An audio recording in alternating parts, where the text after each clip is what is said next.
Хава, Нагила Хава, Нагила Хава, Нагила Бени смеха. Donc, j'irai, madame, en Israël à l'invitation des autorités officielles israéliennes. Marine Le Pen, c'est à la fois la Shoah et la Gay Pride, le sentier et la cage aux folles. Et c'est clair que de ce point de vue-là, elle est complètement sur une ligne pro-israélienne, ce qui est normal. Elle sait qui a le pouvoir, qui a l'argent, qui tient les médias, qui tient les banques. Par conséquent, elle va dans le sens du vent. C'est normal, hein. Elle n'a aucun courage, cette femme-là. Nos compatriotes juifs n'ont rien à craindre du Front National, bien au contraire. Mais Marine Le Pen et sa clique, qui sont des sionistes, je peux vous le démontrer, je le sais pour des raisons intimes, et vous le verrez de plus en plus, parce que cette extrême droite bourgeoise, en réalité libérale, même si elle prétend autre chose, a compris que l'extrême droite avait à nouveau un avenir en France. Si elle acceptait de se soumettre au sionisme, ils passent leur temps à attaquer les musulmans. Et on voit très bien que le président du Vlaams-Belang à la fois attaque en permanence les musulmans et tous les 15 jours à Tel Aviv. Le vice-président du Front National, Louis Alliot, connu également comme le conjoint de Marine Le Pen, se trouvait en Israël de dimanche à mardi soir. Un déplacement tenu secret, mais qui a finalement été révélé lundi par le site internet GSS News. Selon ses proches, la présidente du Front National nourrit de longue date le désir de se rapprocher d'Israël. Donc, j'irai, madame, en Israël à l'invitation des autorités officielles israéliennes. Et ces gens-là déclarent leur allégeance et leur amour total de l'État sioniste. Il y a également au Parlement européen des groupes Europe-Israël dans lesquels on retrouve, alors c'est très étrange, des gens comme M. Gobert, alors bon, qui est un ami de Sarkozy, qui est président de la LITRA, mais également Marine Le Pen. Personne ne peut croire que monsieur l'ambassadeur se soit trompé de porte. Pour Marine Le Pen, sa rencontre avec l'ambassadeur d'Israël à l'ONU était tout sauf le fruit d'un malentendu. Il s'agissait de la première fois qu'un représentant de l'État hébreu rencontrait publiquement la présidente du Front National. Nos compatriotes juifs n'ont rien à craindre du Front National, bien au contraire, bien au contraire, bien au contraire. Marine Le Pen a montré qu'elle faisait partie de ces droites nationales qui sont financées par l'État d'Israël pour faire de l'anti-islamisme. C'est clair et c'est net.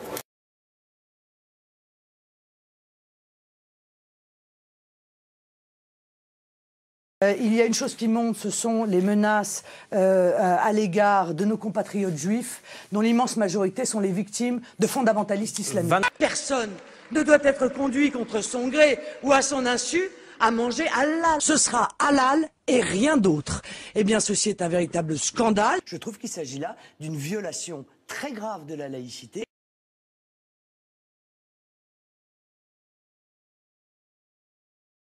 En ce sens, je suis convaincu que la communauté juive ne sera jamais taxée d'atteinte à la laïcité, que dans la discrétion mais le respect des principes religieux, nous pourrons continuer l'abattage rituel selon les règles que j'ai définies tout à l'heure.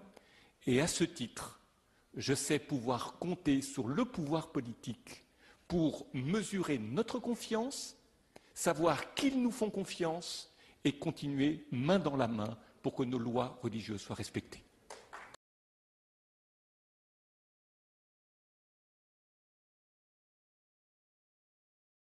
Le complot sioniste, ça n'existe pas.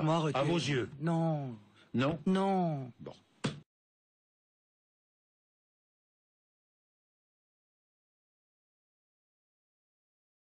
Est-ce que pour être républicain, il faut adhérer à une loge maçonnique? Je ne sais pas. Ça a l'air d'être la condition sine qua non.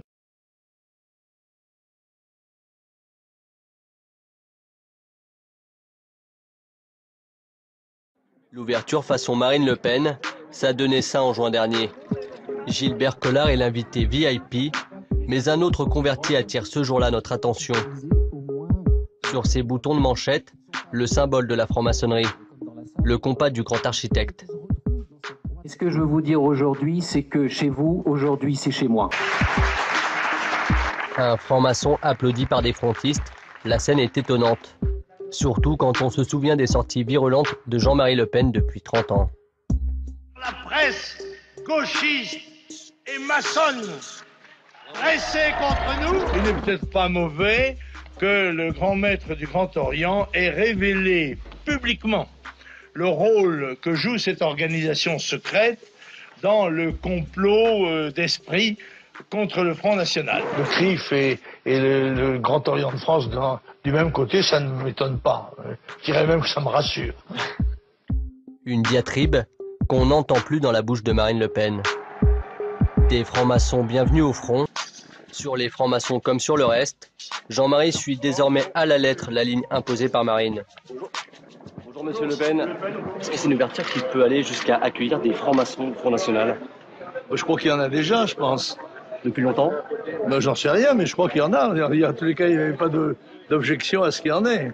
Gilbert Collard attire une nouvelle fois les caméras. Le président du comité de soutien de Marine Le Pen est lui aussi franc-maçon. Sur les réseaux sociaux, Collard assume son appartenance à la franc-maçonnerie. Il dit être frère depuis l'âge de 18 ans. L'avocat médiatique se revendique de la Grande Loge nationale de France, une obédience classée à droite.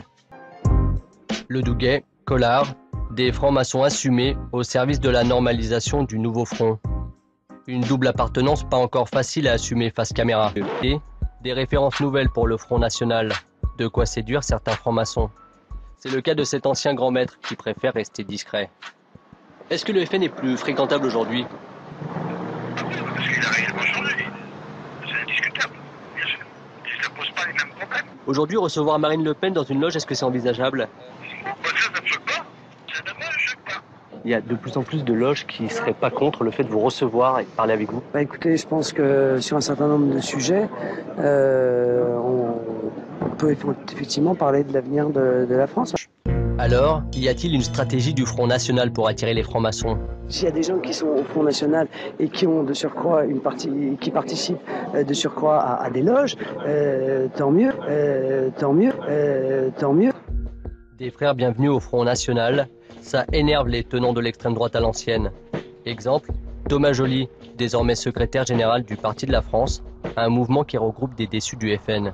Il y a un changement idéologique du Front National, c'est évident, et je pense qu'il y a une influence franc-maçonne dans ce changement idéologique au Front National. Il y avait dans son discours de nouvelle présidente du Front National de forts clins d'œil évidents à la franc-maçonnerie.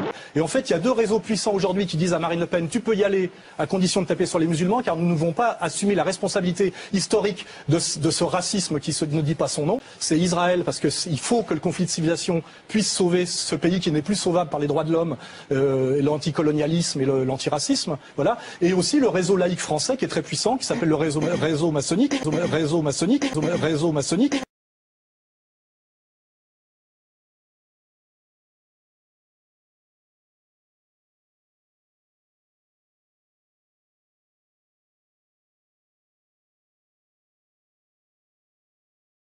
Retrouvez mes dernières informations sur musicien.com.